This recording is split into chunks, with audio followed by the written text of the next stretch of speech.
ఈ విశ్వంలో జీవానికి ఉన్న one and only care of address భూమి.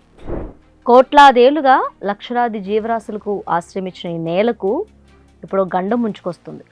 వెయిట్ ఏలియన్స్ అటాక్ చేస్తాయనో లేదంటే ఏదైనా గ్రహశకలంతో ఈ ప్రపంచం అంతమవుతుందనో నేను చెప్పట్లేదు.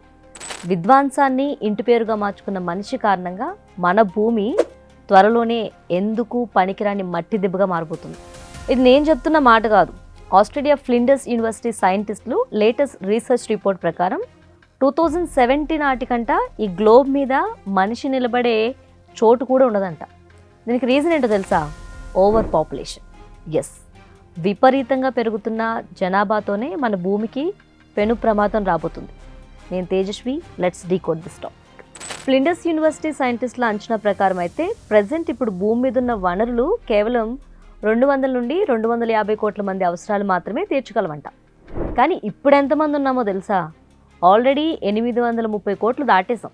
అంటే ఉండాల్సిన దానికంటే కూడా 3 రెట్లు ఎక్కువ ఉన్నాం. ఇంతేకాదు 2070 నాటికి ప్రపంచ జనాభా 1200 కోట్లు చేరుతుందని చెప్తున్నారు. అంటే ఇద్దరు మాత్రమే ఉండగలిగే ఒక ఇంట్లో 10 మందిని కుక్కితే ఎలా ఉంటుంది?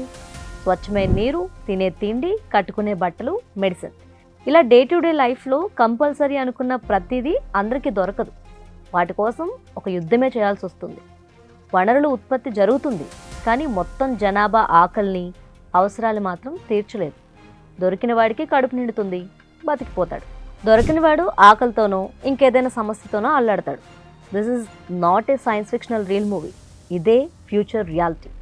ఓవర్ పాపులేషన్తో భూమి ఇంకో 50 ఏళ్లలో నరకంలో ఉండబోతుంది. మనం ఎంత వేగంగా వనరులను వాడుతున్నామంటే ప్రతి ఏటా ప్రకృతి పునరుద్ధరించుకునే శక్తి కంటే కూడా 75% అదనంగా ఖర్చు చేస్తున్నాం. దీనినే ఎర్త్ ఓవర్షూట్ అంటారు. అంటే ఏడాదికి సరిపడా వనరులను మనం ఆగస్టు నెలలోనే ఖతం చేసేస్తున్నాం. మిగిలిన 4 నెలలు మనం భవిష్యత్తు తరాల వాటాను దోచుకుంటున్నాం. Flinders University professor Corey Bradshaw చేసిన పరిశోధనలో సంచలన విషయాలు ఎన్నో ఉన్నాయి.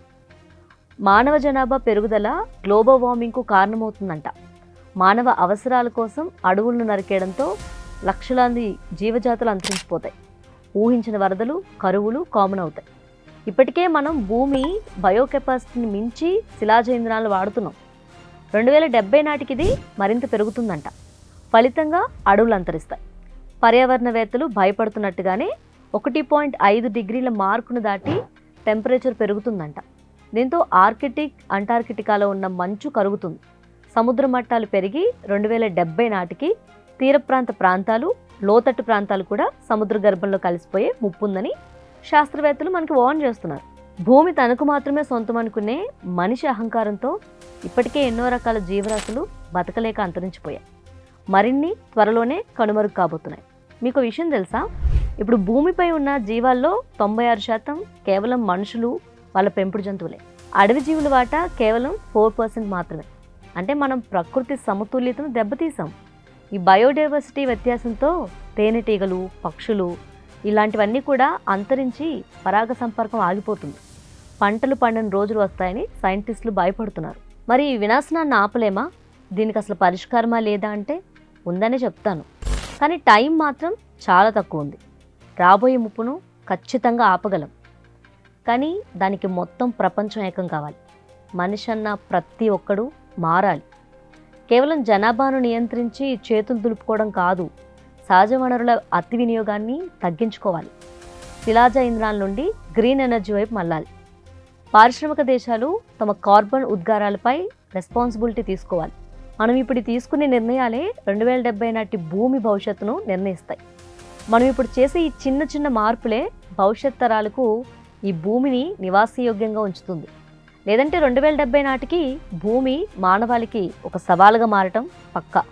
1000 ఏళ్ల మానవ నాగరికత, లక్షల ఏళ్ల జీవ పరిణామం అంతా 2070 నాటికి ముగింపు వైపు వెళ్తున్నాయన్న నిజాన్ని ఈ ప్రపంచం ఇప్పటికైనా అర్థం చేసుకోవాలి.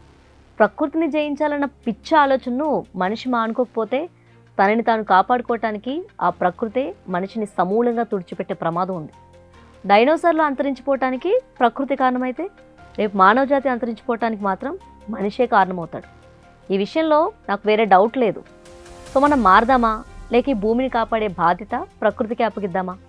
మన నిర్ణయం మొదటిదైతే ఆ పని ఈ క్షణం నుంచే మొదలు పెడదాం. రెండోదైతే మాత్రం ఈ భూమి మీద మనకు నూకలు కూడా మిగలవు, రాసి పెట్టుకోండి. సో ఈ ఇష్యూపై మీరేమనుకుంటున్నారు కామెంట్ చేయండి. నేను తేజస్వి, ఇంకో టాపిక్తో మళ్ళీ కలుద్దాం.